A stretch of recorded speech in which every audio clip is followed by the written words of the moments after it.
Like, I was just like, this is crazy. Like, this is happening to me. Like, what's really going on?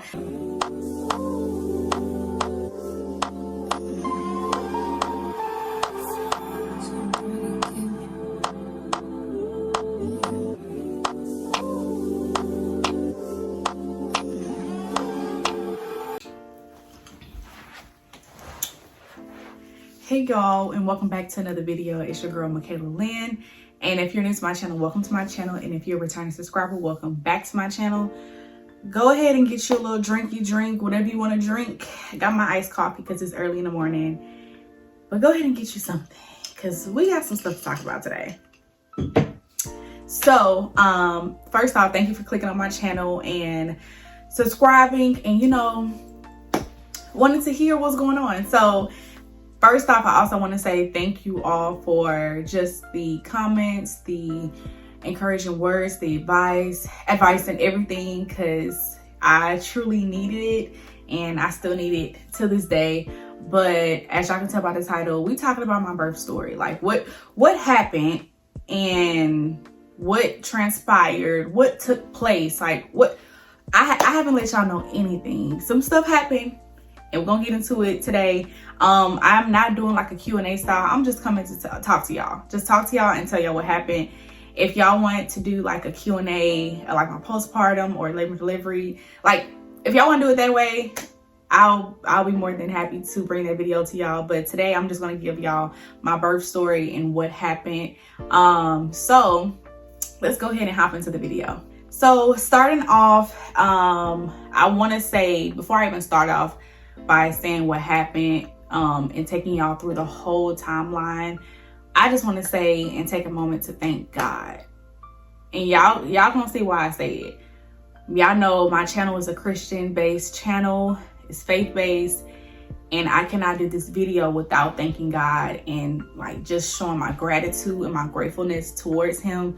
I also want to thank my husband, my family, which includes my parents, my in-laws, my sisters, all the people, aunts, uncles, grandparents, everybody. I just want to take the time to say thank you all. And also thank you to y'all as well, my subscribers, my social media platform, all the things. So let's go ahead and hop into the video. So starting off, I'm gonna go all the way back when I first went into labor. So if y'all didn't know, which y'all didn't know because I didn't say it on my channel, I kind of said it on my TikTok platform, so go ahead and follow me there if you're not following me. But I went ahead and scheduled a induction date.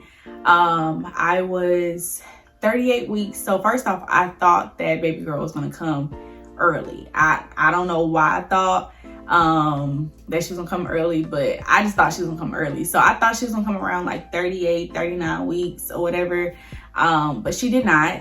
I was doing the raspberry leaf tea. I was eating my dates. I was putting the dates into my smoothie. I was doing it every single day. I was walking. I was doing the curb walks. I was walking up and down the stairs. I was doing little exercises here and there. I was doing all of the things that you can think that would put you into labor. I even, like, listen, we grown here. I'm married. We got a baby. We even did intercourse multiple times to try to induce that labor, and nothing worked. Nothing at all worked. I even tried to pump a little bit and I was able to get colostrum out. Like, when I tell you I did everything to try to get her out because I was so tired. My back was hurting. It was still hot outside because it was August going into September. So I was ready to just go ahead and have her and just be back to normal with my body, well, my new normal. So I went to the doctor. As y'all know, I was on my weekly appointment. So I went to my 38-week appointment. She did a membrane sweep. And when I tell you that stuff hurt, it hurt. Well, now compared to what I went through with labor, that was nothing. But at the time, it hurt. But she did it twice at my appointment. So the first time she did it, it hurt, but the second time it hurt for real. So she did it twice. I did have cramps. I did like lose my mucus plug a little bit. And after that I went walking. So I thought right then and there, I was like, okay, cool. Like, I'm already experiencing some things that I haven't experienced yet. I'm experiencing contractions. Like, I'm experiencing all these things she's coming. Like, she's coming for sure. Not the deal. So baby girl, she was like, nah, I'm being stubborn. I'm gonna come when I want to come. So we was like, okay, cool. So then my 39-week appointment, I went ahead and told her, okay, like, listen, if she does not come on September 21st, that was my due date. I was like, if she don't come September 21st, which is a Saturday, I was like, what can we do? Like, what is some options? So she went ahead and talked about induction. I know a lot of people do not care for inductions, and you know, it's a negative look and perspective when it comes to inductions, but I'm gonna just say it. Like, at first I did not want to have an induction, but the more I prayed about it, the more I talked to God about it, the more I talked to my husband about it, I was more open to having that, because I did not want her inside still past 40 something weeks. So that was just our perspective and how we wanted to do things, our decision. But skipping on to back at the appointment, she told me about the induction, like what can happen, all of that. And she kind of broke it down even more to let me know what can happen and described everything, explained everything. So I was feeling better about it because I had the information. She gave me the information that I basically questioned. So we walked out, had an induction date for, I think it was that Wednesday. So the 25th. Yeah, so the induction was going to be on the 25th. And was it the 25th or the 26th? Okay, so my original due date was the 21st. That was Saturday. Sunday, Monday, Tuesday. Wait, no. 21, 22. That's sad. I gotta count my fingers. So Sunday, Monday, Tuesday, Wednesday. Yeah, Wednesday. So my induction was scheduled for Wednesday. So I was like, okay, cool. Like, we have up until Wednesday to go ahead and do what we need to do to try to get her out. But once I got home, I was like, okay, I need to just rest. A lot of people were saying, go walking, make sure you move your body, make sure you're doing this, make sure you're doing that. And I was like, I'm tired of doing all those things. Like, it's time for me just to rest. And I think I was more of trying to force everything, like you see on TikTok, you see on Instagram, you see on YouTube, where we're doing all these things to get baby out, but it's like we in a flight or fight mode where we're not even trying to rest. Like, I feel like if I would have rested more, she would have came a little bit earlier. But the fact that I was on go trying to get her out, forcing it, that was I feel like that was putting more stress on my body. So I was like, okay, you know what? I'm gonna rest up until this point. I'm gonna still do my walking here and there, but I'm not about to sit there and be walking 3 miles trying to get her out. Like, I'm not doing it. So I went ahead, I started to rest more, started to get more of her nursery done and, you know, fold more clothes for her and get my stuff together, get my husband's stuff together, make sure the house was good. And I think Monday night. So Monday night, we had Chipotle. The fact that I still remember that. Monday night we had Chipotle, and was it Monday night? Okay, let me backtrack a little bit, y'all, because I'm trying to remember. Monday, my sister, my mom, and I all went to go to the nail salon. So I went to go get a pedicure.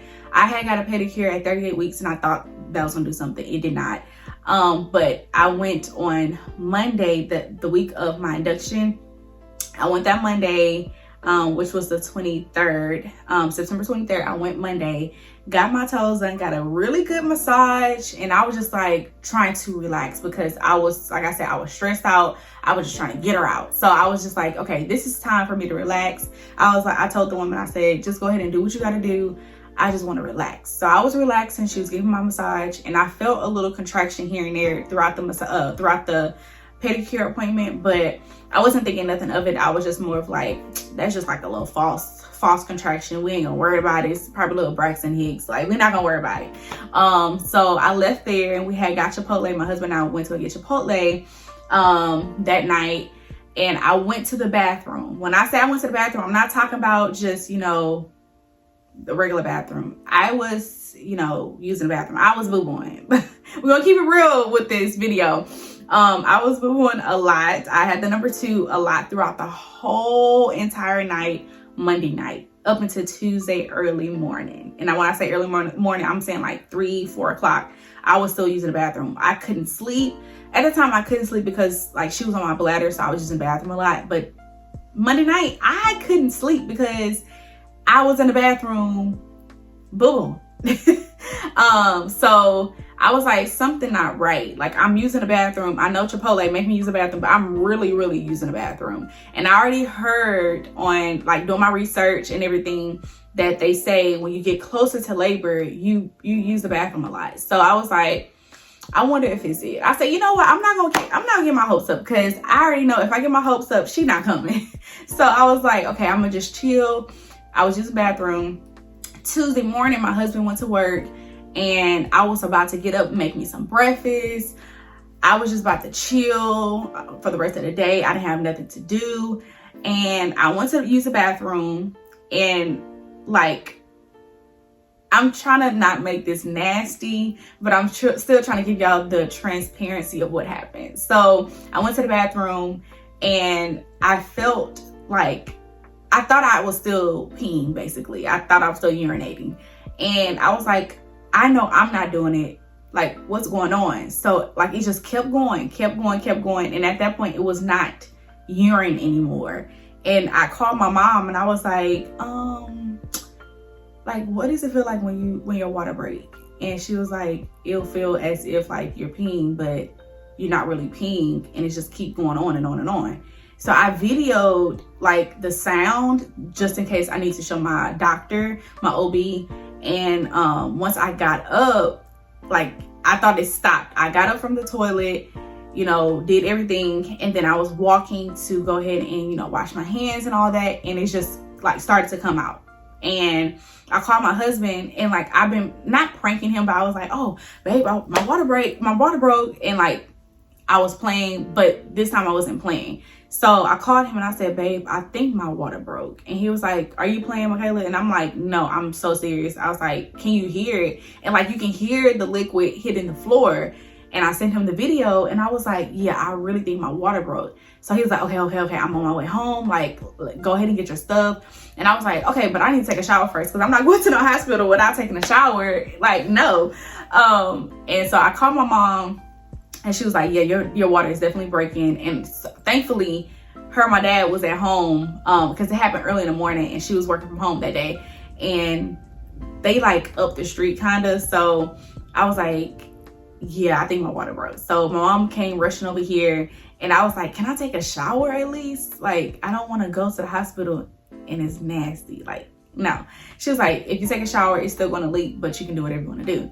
So I got in the shower, still leaking. Got out of the shower, still leaking. And at this point, it's a puddle on the floor, and it's just clear. It's a puddle on the floor, and I'm like, okay, I don't know. So at this point, my stomach is like looking real low, and I'm like, okay, we need to go to the hospital just in case this girl try to come. I don't want to have no home birth. I don't.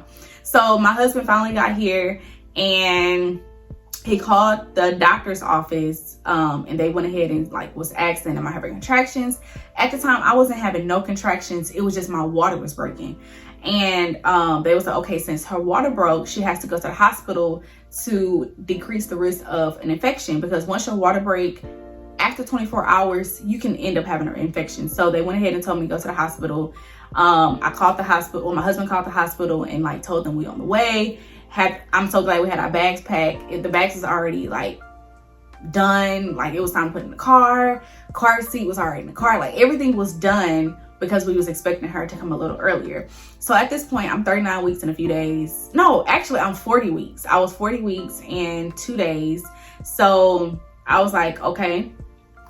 And we head to the hospital. We get there. They put me in the triage, you know, start asking questions, put an IV in, to blood, did all the things. And at that point, my water was still breaking. Still no contractions, still nothing. The on-call doctor that was there, she did check to see how far I was dilated. And I was so disappointed. I was so hurt. She was like, oh, so you're at a 1. I was like, what? Like, I wasn't trying to be rude, but I was like, are you serious? Like, stop playing with me. Are you serious? And she was like, yes, ma'am, you're still at a 1. And I'm like, oh my God. So this is about to be a long process. And I was just trying to stay positive and all the things. So once I went back for triage, my husband and my mom is still in the waiting area because they had to do everything with me first. Then they put me into the room. My husband was with me at that time, and then my mom came, and we was there. We got there at 8 something Tuesday morning, Tuesday, September 24th, we got there, and I was in labor from that moment all the way up until Wednesday morning. So just giving you a brief story of what happened on Tuesday. So I was in labor all that time. Y'all can tell by the birth vlog of how everything went. I did get the epidural, I think I was I think 3 or 4 centimeters dilated. I knew how much pain I could tolerate. So I wasn't trying to be like, oh, I'm a hero, I'm not about to sit there and get no epidural, I'm just gonna sit it out knowing that I'm in pain. My whole thing was, I knew from the beginning that when I got pregnant, I said, I'm gonna get the epidural. That's my decision, and I'm not gonna let nobody talk me out of it. Because I was the whole time I was like, I want to enjoy the birthing process. When it's time for me to push, I want to be able to enjoy that moment and not be in pain so much to where I'm screaming and going crazy. That wasn't what I wanted to do. So I was on the ball. I was bouncing on the ball at the hospital. They put me in different positions, and y'all saw that in the birth vlog. So if you haven't watched the birth vlog, go ahead and go back and see that, because I did show the different positions. I was giving y'all time by time, every time they checked me, all that. Go back and watch it if you have not. But I was bouncing on the ball. I was on a peanut ball. I was letting gravity pull her down. They did have to go in and put an external, I think it was external monitoring or internal monitoring, something like that. They put it on her head, at the top of her head, and it was to basically track her heart rate and all the things more better than the one that sat on my stomach. Because the one that sat on my stomach, she was stubborn. She was real stubborn, and they had to come in multiple times. They was okay, we need you to move. We're not saying no activity, but it was because she was moving, and she was moving away from the monitoring, the actual fetal monitoring, to track everything. So they eventually put it inside. I didn't feel anything. Even when they was checking to see how far I was dilated, I didn't feel anything, because the epidural, listen, I loved it. I loved it so much. I could have not done it without the epidural. And I know that's real cheesy to say, but the epidural helped out so much. I was able to just calm down. I wasn't anxious. I was just chill. I was just, enjoying the time, there.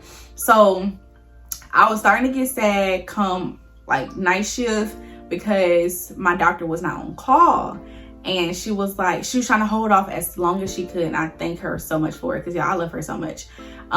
She was trying to hold off as long as she could to actually deliver Aaliyah, but after a certain amount of time, I think it was 9-10 o'clock, she was now the doctor that's on call at the hospital will have to deliver Aaliyah if she comes anytime during night shift. So I was just bummed out. I was nah, I want my doctor. And nothing against the doctor that was on call. She was sweet. The only thing I did not care for was that she was pushing for me to have a C-section so much. And I said in my birth plan, the only way I would get a C-section is if it was a life or death type of situation. If it's an emergency with me or her, then that's when we can have a C-section. But I wanted to keep trying to have a vaginal birth. That was my whole thing. I didn't have a whole birth plan. That was really my only thing: epidural and a vaginal birth. So moving fast forward to during the nighttime on Tuesday night, the nurse kept coming in, checking on me, and I was on Pitocin. So they kept increasing my Pitocin up until the nighttime, late at night or going into the morning time. They wasn't increasing it anymore because they didn't want my body to basically get used to Pitocin, and they didn't want my body to react differently, like do the opposite of what it's supposed to do. So they did stop the Pitocin, but it was still, you know, working. So I started to do more gravity things. So she had me lay forward, like hug the bed, like hug the pillow, and, you know, lay like this and let gravity push her down. And those positions was actually helping a lot. I still wasn't feeling anything, because she was like, are you feeling that contraction? I'm like, girl, no, listen, I'm just chilling. I was able to go to sleep. I needed some rest, because when I tell you I was so tired for laboring for 24 hours. I was tired. I labored for 24 hours. So now that I'm saying that, now we're up until Wednesday. It's 7 o'clock, shift change. You already know how nurses do the shift change. So it's 7 o'clock. My night shift nurse came in. She was like, you at a 9 now, and it's time for you to go ahead and about to start pushing. She was like, I hate that I can't stay. But then they introduced the new nurse for day shift. She came in super sweet, and she started to help me practice pushing. And when I tell you, nothing prepares you for the pushing part, because I watched so many videos of how to, you know, get my body ready to push, and it just wasn't the same. It wasn't the same, because I was like, am I pushing right? Like, what am I doing this right? So I'm glad that they helped me do the practice pushing and all that. Then my doctor came in. When I saw my doctor come in, I got so teary-eyed, because I'm getting even emotional right now, because when I tell you, she was there every step of the way. And y'all gonna see what I'm talking about once I get to the postpartum part.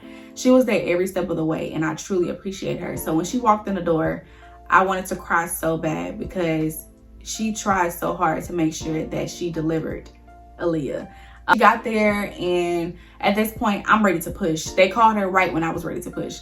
And at that point, Aaliyah's head was right there. It was right there. And it was so funny, because my mom and my sister, they was like that Aaliyah, when I was actually pushing during the time, Aaliyah's head was coming out. She was coming out, going back, coming out, going back. She was like, do I want to come into this world yet? Or do I want to just back up? Do I want to stay in mama's stomach?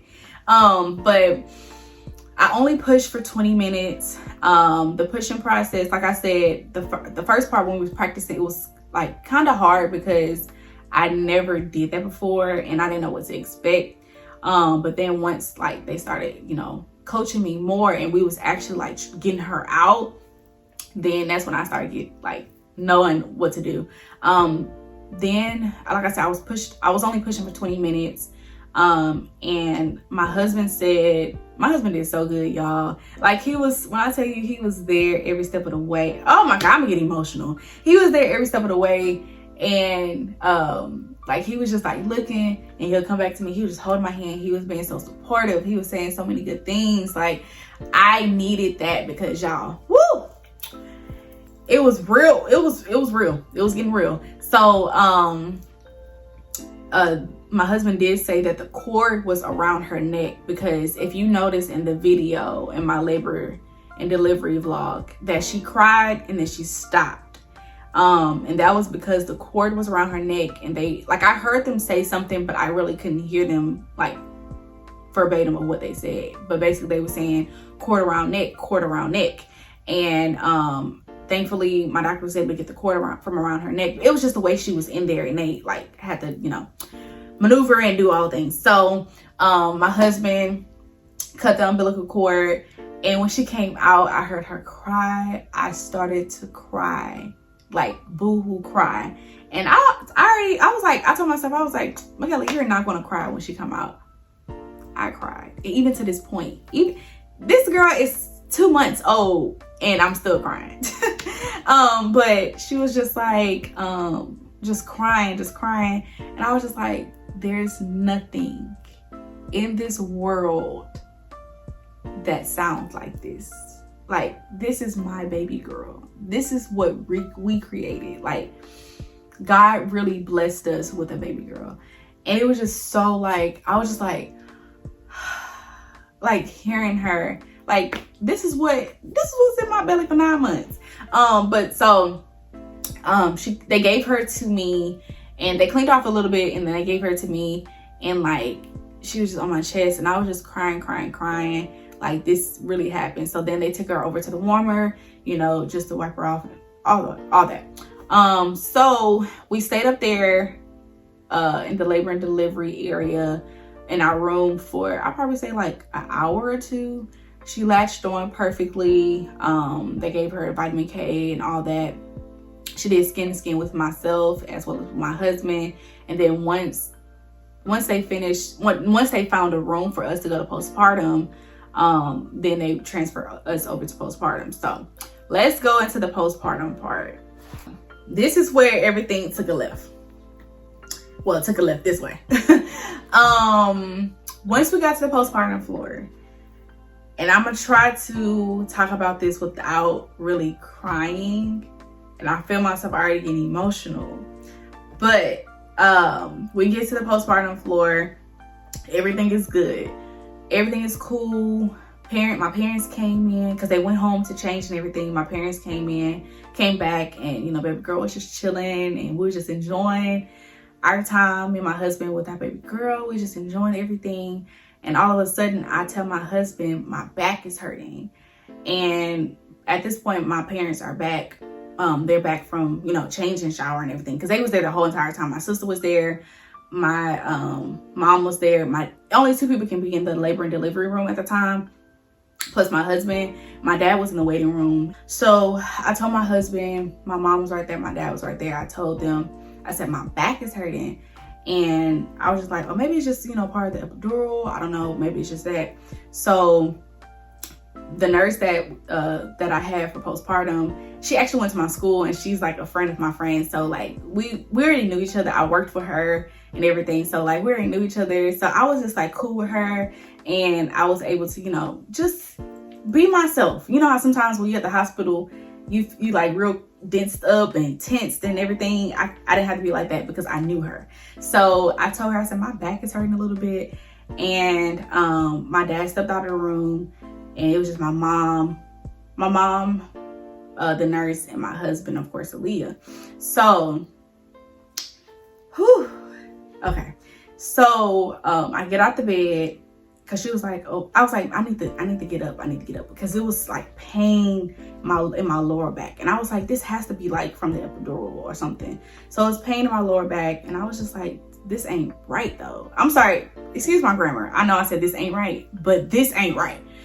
And I was like, this is not right. Like, it's something wrong. It's something wrong. And that's why you have to advocate for yourself. Not saying the nurse didn't do what she needs to do, but just imagine if I had another nurse, and the nurse was like, oh, you fine, girl, like just lay in the bed, blah, blah, blah. You have to advocate for yourself. And I'm so glad my husband was there, because he was also able to advocate for me as well. So he was like, okay, you want to get up? And I was like, yeah, I need to get up, because if I keep laying, you know, like in the hospital bed, you're laying like this. I was like, if I keep laying like that, it's just hurting worse and worse.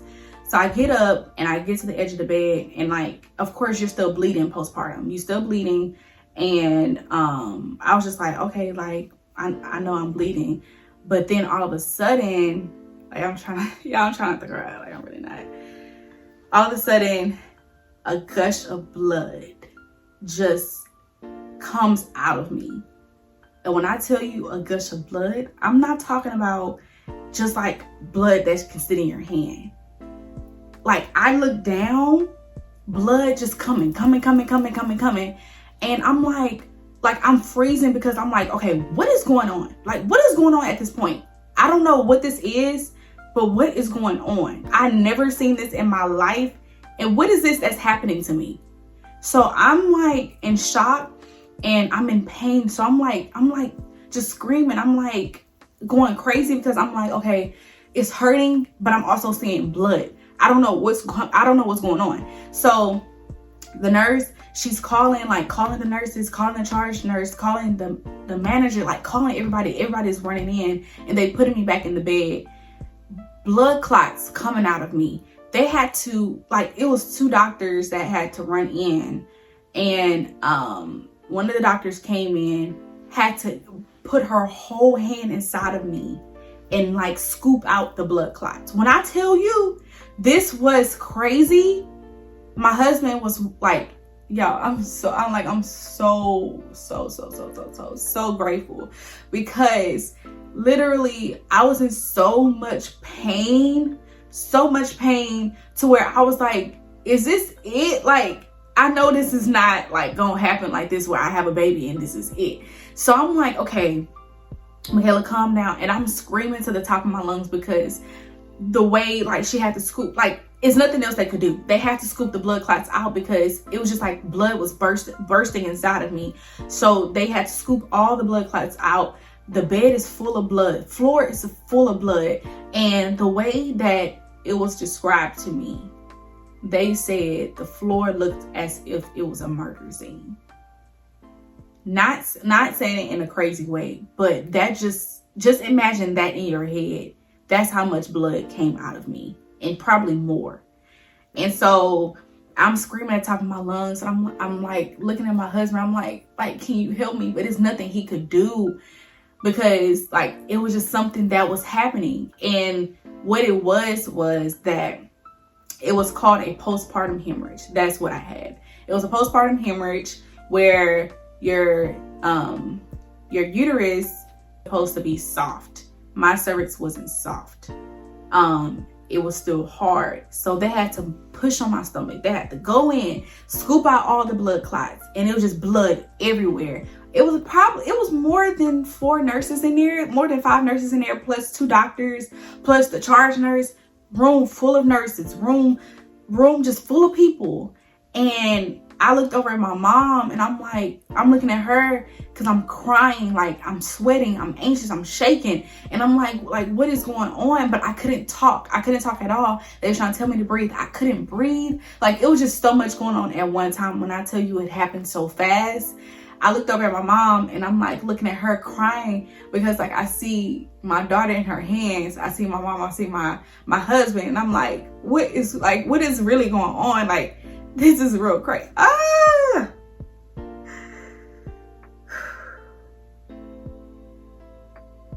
Like, I was just like, this is crazy. Like, this is happening to me. Like, what's really going on?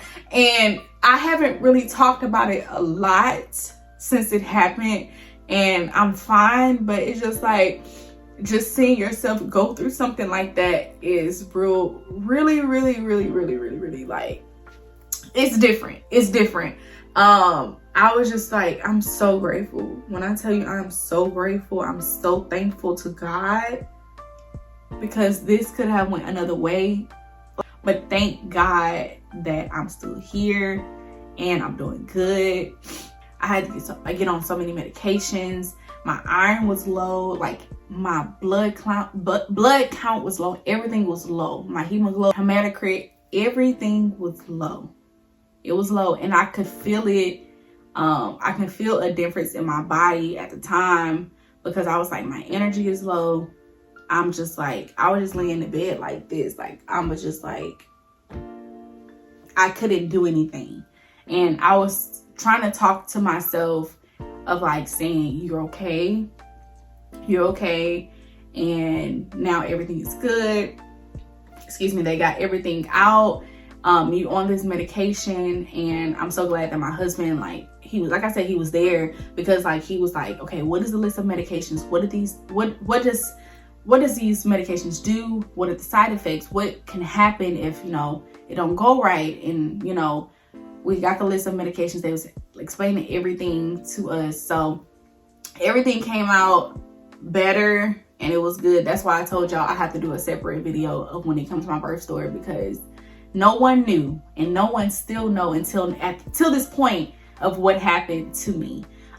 So fast forward, I'm on all this medication. I really didn't have no appetite. My dad came back in and was like, what happened? Because all he see was all the nurses. He see all the blood, the sheets full of blood on the floor. And he's like, okay, what's going on? And then they, explained it to all of us of what happened, and it was a postpartum hemorrhage. You never know what can happen. You never know what emergency might come up.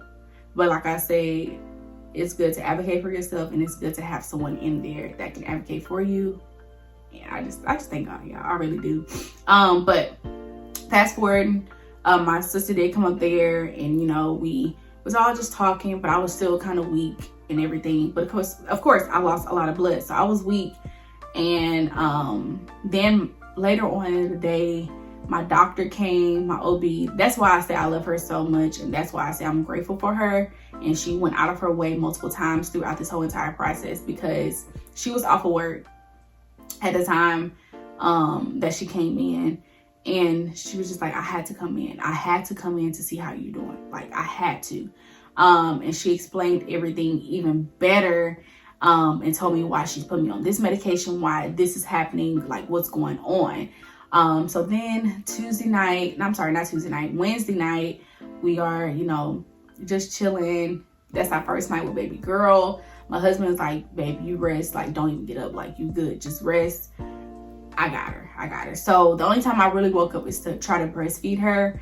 And that process there, that first night, actually, like that first and second night, I was like getting frustrated, because I was like, she's latching on, but she's not, like, she'll get fussy, and I'll try to latch her on, like she'll latch on for a little bit and she'll come off, and then I'm like, is she eating? It was just so much going on. I'm like, I'm still trying to heal. I'm in like pain a little bit from the stitches. Oh, that's another thing I didn't even tell y'all. So I did get a 2nd-degree tear, and when I tell you, a tear is no joke.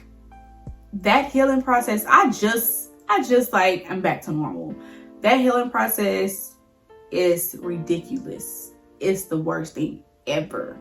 I couldn't I could shower, but like the way I couldn't shower the way I wanted to.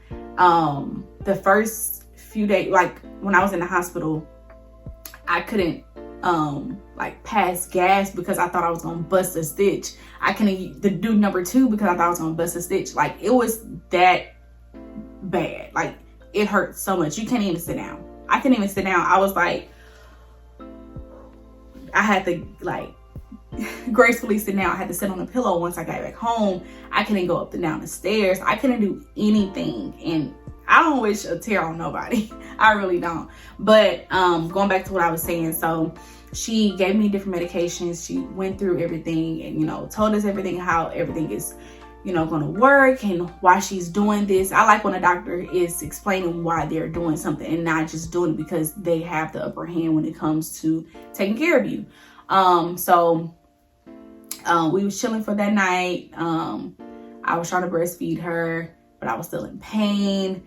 My husband was like, he was just like, I got her. Like, we have the nurses here, but I got her too. You just rest. So I was able to get a little rest in, besides of her crying, but I mean, we expected that. So then the next day, which was Thursday, so we stayed 2 days. We stayed 2 nights. If I didn't have the postpartum hemorrhage, we would have left on Thursday, but we ended up leaving on Friday. So Thursday, I was good. Like, I started to get up like towards noon. I was able to take a shower. I was able to change my clothes because that was my whole thing. I was like, I need to take a shower. I'm ready to get my clothes that I bought. I packed all these clothes. I'm ready to get into these clothes. So I was able to take a shower and move around because I didn't want to just stay in the bed and let my muscles just tense up. So I was able to walk around. But of course, I asked my doctor if it was okay. She came again on Thursday. That was the day that she was actually off because she came in with her sweatsuit on. I was like, listen, period. But she came in and she was just like, you know, encouraging me and saying like things happen. And like, I'm so glad that she's also Christian based and like have faith and everything, because the whole time she was like, we just thank God. And I'm like, listen, I'm so glad you my OB, my doctor. Like, and so I was just like, yes, I like truly thank God. She was like, it could have went another way, but we thank God. We thank God. And like having a doctor like that, like I said, it's different. It's different. So all Thursday we were just chilling. Got on FaceTime with family members and like was showing Aaliyah to everybody. And yeah, so Thursday and Friday was way better. I was able to, you know, walk around, not do too much, but able to just move my body a little bit. And Thursday was cool, and then Friday came and they was like, y'all ready to go? We was like, we ready to bounce, like we ready to get up out of here. One day is fine, but 2 nights? So I am actually, since Tuesday, we was there since Tuesday. So I was just like, I'm ready to go. Like, I'm ready to get up out of here. But Friday they came in, did the discharge paperwork, did everything. And once they did all of that, we called and told them we ready to go. We put baby girl in her outfit, and then we was up out of there. So once we came home, we relaxed and everything, and my mom was here and his mom actually came in on the day we came home, which was perfect because we was able to get some rest. My husband was able to get some rest because I didn't want both of us tired and sleep deprived, and we got baby girl. So yeah, that was basically my whole birth story. I'm sorry that the video is long, but I had to get this out for y'all because I know a lot of people was asking, but also I wanted to keep it transparent. I wanted to keep it 100% with y'all to let y'all know what happened. And of course, this is a journey that y'all on with me. So I hope y'all enjoyed this video. And if y'all want me to do like a postpartum Q&A or something like that, because I know I didn't talk a lot about postpartum simply because I want to make that a separate video. But if y'all have any more questions or want me to do a labor and delivery Q&A / postpartum Q&A, let me know and I can go ahead and get it ready and start having it, on Instagram, on my Instagram story, so y'all can ask me questions. So let me know if y'all want that. But of course, I'll still be vlogging and doing like day in the lives and all of that. So I hope y'all enjoyed this video. I wanted to keep it very transparent and let y'all know what happened and everything. But like I say, I thank God I'm still here. I thank God that the whole journey and process went smooth, besides the hiccup. But we thank God. We thank God. But yeah, so that's the end of this video. I hope y'all enjoyed it. And as always, I love you guys so much. And I'm so glad to bring this a part of my channel. If you loved it and you liked the video, go ahead and give this video a thumbs up, comment down below, and also subscribe to my channel. I thank y'all so much for watching, and I'll see y'all in my next video. Peace. So baby girl is actually back. So I want to come on here and just show baby girl and how she looks. Look how she looking at me, y'all. Say hi. Say hi. Say hi. Say hi.